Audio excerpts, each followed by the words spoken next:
eu sou o professor Givanilson Soares e estou aqui para mais uma aula de Geografia para as turmas do 5º ano. Vocês estão prontos, estão prontas para mais uma aula?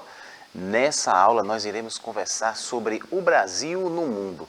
Como é que o Brasil se coloca nesse grande globo terrestre?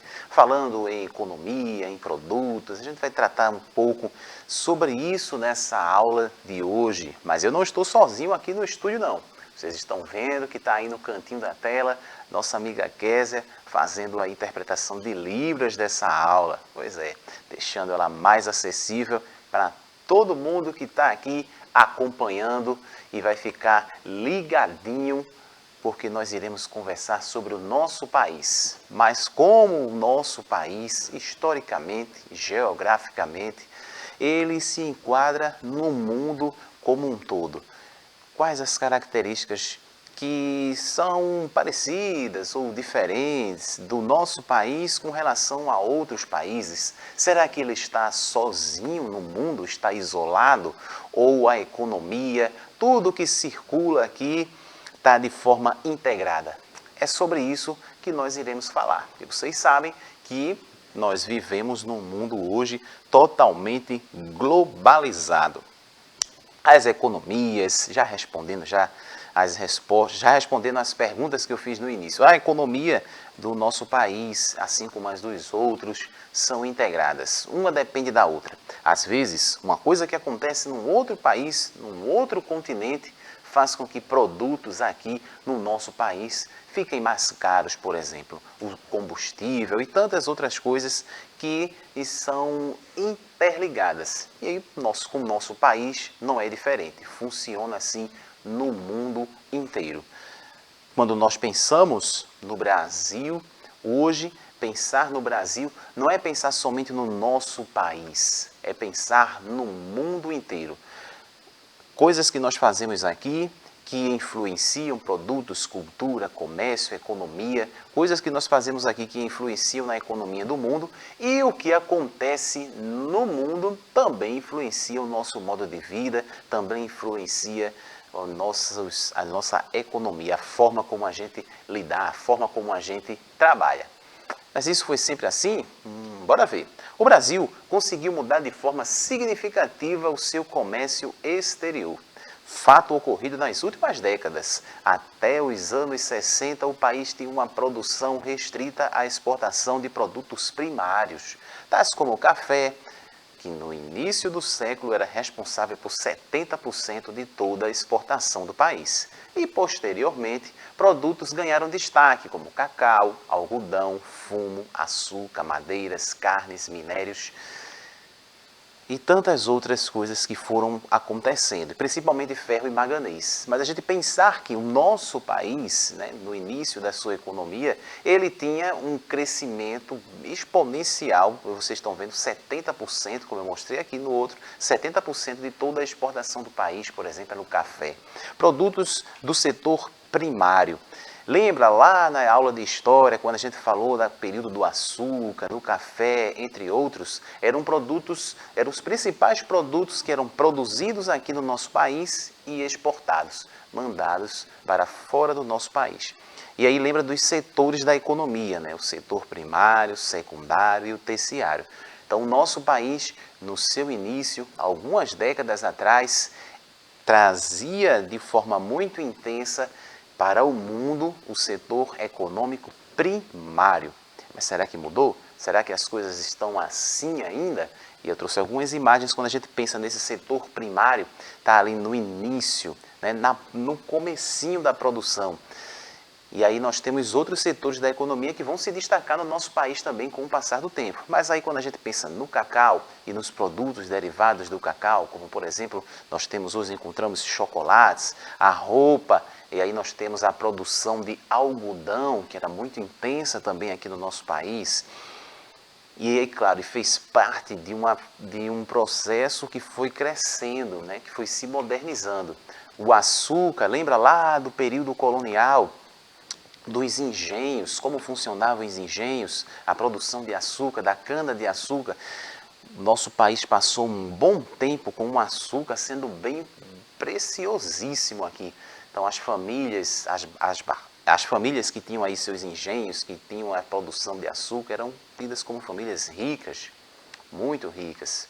E o tempo, claro, ele vai passando, as coisas vão mudando, vão alterando.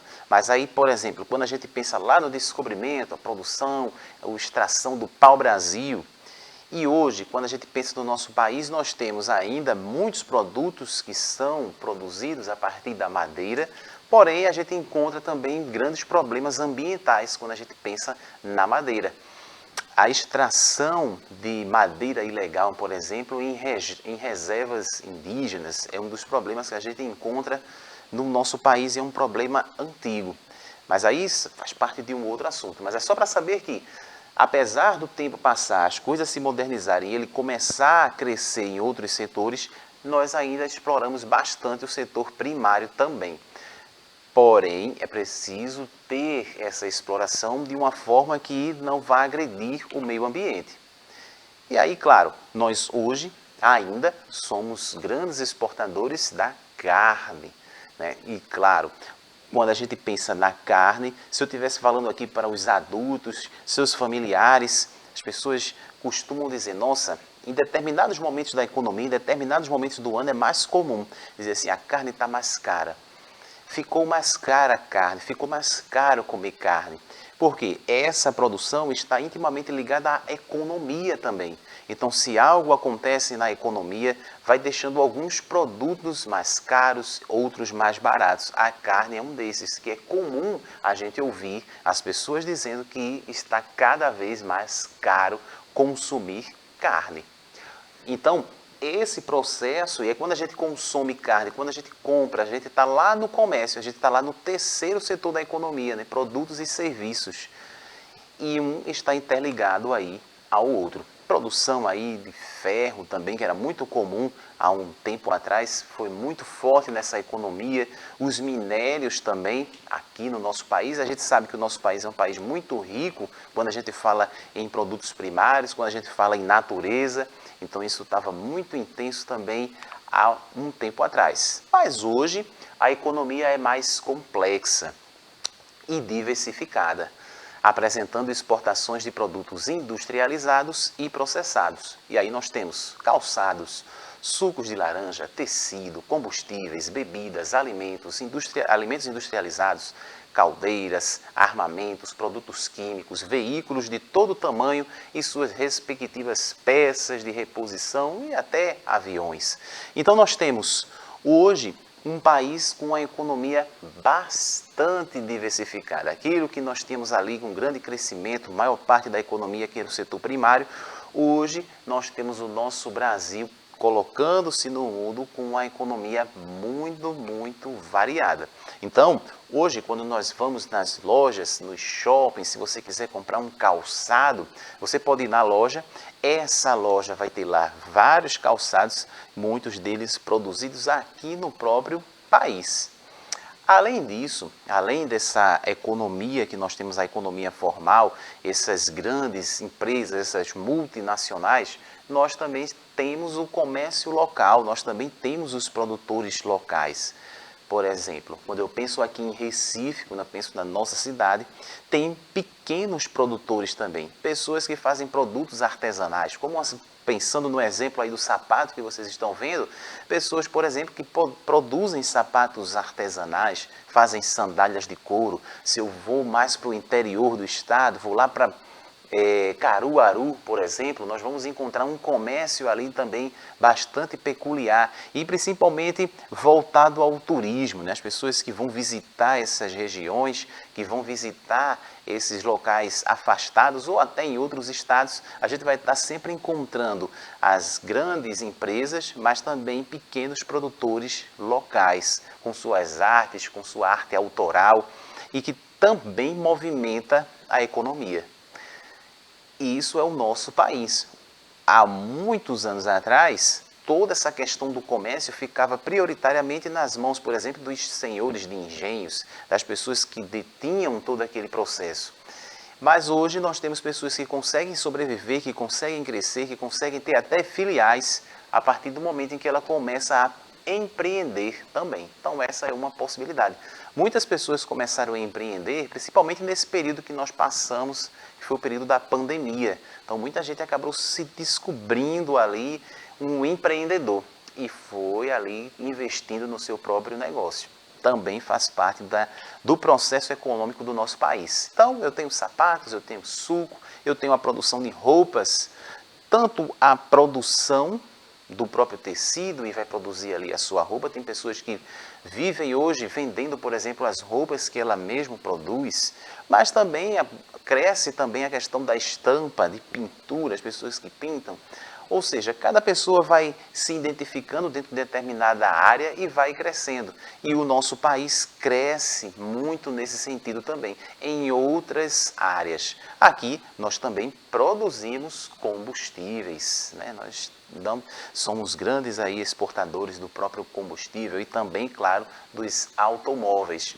Às vezes, alguma peça ou outra que vai ser produzida fora do nosso país e que vem para cá, mas já existem aqui fábricas que produzem todo o automóvel aqui mesmo no nosso país. Ou seja, nós não estamos mais somente naquele setor primário da economia. O Brasil, além disso, quando a gente começa a pensar nesse processo, o Brasil hoje ele não está sozinho, ele possui muitos parceiros comerciais, com destaques para os seguintes mercados. Então, toda a União Europeia, principalmente a Alemanha, Itália, França, Holanda. Então, é comum nós termos aqui no nosso país também produtos de outros países. Além disso, com a globalização, com o crescimento da comunicação, da tecnologia, nós conseguimos facilmente hoje adquirir, por exemplo, um produto de outro país. Então, além desses, nós temos Estados Unidos, Argentina, Japão, Paraguai, Uruguai, México, Chile, China, Taiwan, Coreia do Sul, Arábia Saudita. Então, um país que vai fazendo parceiros dentro desse processo econômico. Então, quando a gente pensa hoje no nosso país, e a gente pensa no país e no mundo, a gente lembra muito desse processo econômico, né? Sempre a gente vai estar tocando nessa tecla da economia, do capital. E é a partir disso que as relações entre os países principalmente vão acontecer. E aí você já ouviu falar, por exemplo, do Mercosul? Mercosul é um bloco econômico, lembra? A gente está sempre tocando nesse ponto, econômico, sul-americano, né, formado pelo Brasil, Argentina, Paraguai, entre outros países associados e observadores, países que estão no processo, que também fazem parte aí desse bloco econômico. Foi criado em 1991, na tentativa de aumentar a oferta de emprego e renda, melhorar a produtividade e intensificar as relações econômicas entre países, facilitar esse processo, diminuir a burocracia. Então, se eu quero, por exemplo, fazer uma visita, seja ela turística, seja ela negócio, se eu quiser de repente conversar com determinada empresa que está na Argentina, como ela faz parte desse Mercosul, nós temos aí um processo que vai ser mais facilitado. A ideia é facilitar essa troca, facilitar esses processos econômicos. Então eu posso produzir um produto aqui e vendê-lo na Argentina e a gente ter imposto reduzido, por exemplo. Alguém da Argentina que queira abrir uma indústria ou uma empresa aqui no Brasil, ter todo esse processo facilitado dentro desse conjunto que a gente conhece aí, que é o Mercosul. Ou seja, é impossível hoje pensar em qualquer país do mundo que esteja aqui no nosso globo terrestre e não pensar na economia, não pensar na dependência que um tem com o outro. Quando a gente fala o Brasil no mundo, é um Brasil que está intimamente aí ligado a outras nações. E aí, principalmente, o ponto-chave aí por conta da economia. Esse capital, esse dinheiro que faz tudo isso circular, tudo isso funcionar. O objetivo principal do Mercosul no início da sua criação era estabelecer uma zona de livre comércio entre os países envolvidos. Essa zona garantiria a circulação comercial de produtos sem precisar dos trâmites burocráticos em relação a uma exportação. Então, o Mercosul é um espaço privilegiado para investimentos, associações empresariais, turismo, comércio, entre outros cenários econômicos. Então, o Mercosul vai ser justamente esse processo que a gente tem aqui de facilitação, de facilitar essas trocas, de facilitar essa economia. Então, lembra, quando a gente pensar hoje em falar em globalização, falar no Brasil, falar de todo esse processo no mundo, vai ter um ponto que vai estar sempre aparecendo, que é a economia. Nos últimos anos, o número de turistas argentinos do Brasil cresceu significativamente e o oposto ocorreu aí, turistas brasileiros, e o oposto também ocorreu. Muitos turistas brasileiros lá na Argentina.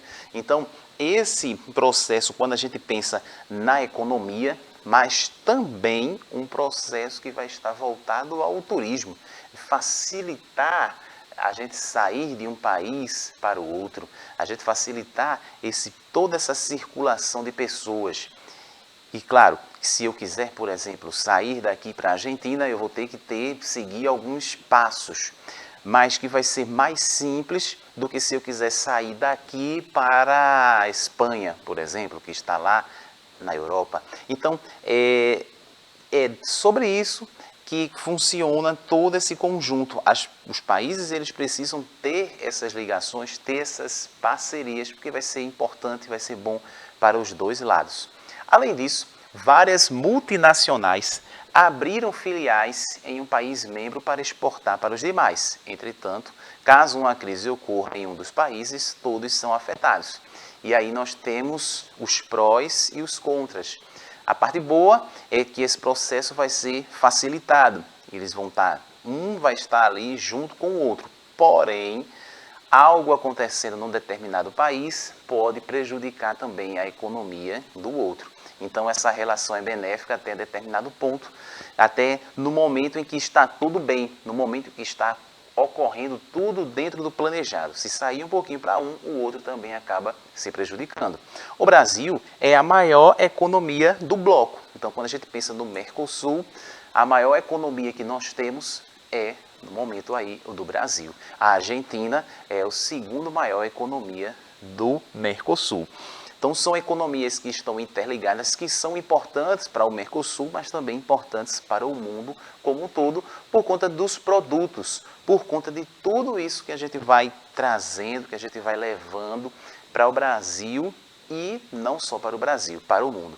O nosso país hoje, ele é muito importante para o mundo, e aí a gente falou muito nessa aula de hoje sobre a economia, né? Pensamos nos processos econômicos que acontecem aqui no nosso país em relação ao mundo.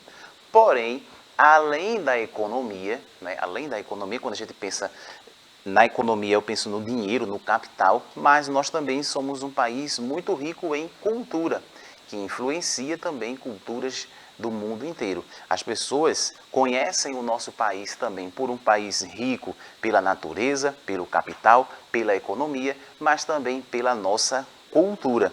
E aí, claro, quando a gente pensa em cultura, todas as manifestações artísticas que a gente conhece no nosso país, o samba, o frevo, o maracatu, né? A forma como a gente se comporta, a forma como a gente lidar com as pessoas, tudo isso faz parte do nosso país e vai ser valorizado e respeitado no mundo como um todo. E claro, para que isso seja sempre visto de uma maneira positiva, para que isso sempre seja colocado num patamar legal, a gente precisa valorizar e estamos num período, né? Estamos num período que é muito importante para o nosso país também, período eleitoral. Para que tudo aconteça de forma tranquila, a gente precisa estar sempre trabalhando aí as melhores políticas públicas. E essas políticas públicas vão fazer com que a nossa economia, com que a nossa cultura seja levada sempre para um ponto mais positivo. Então, é isso. Espero que vocês tenham gostado dessa aula de hoje. O Brasil no mundo, né? Como nós nos colocamos, como nós nos posicionamos no mundo como um todo. E a gente, claro, se vê numa próxima aula. Tchau, tchau!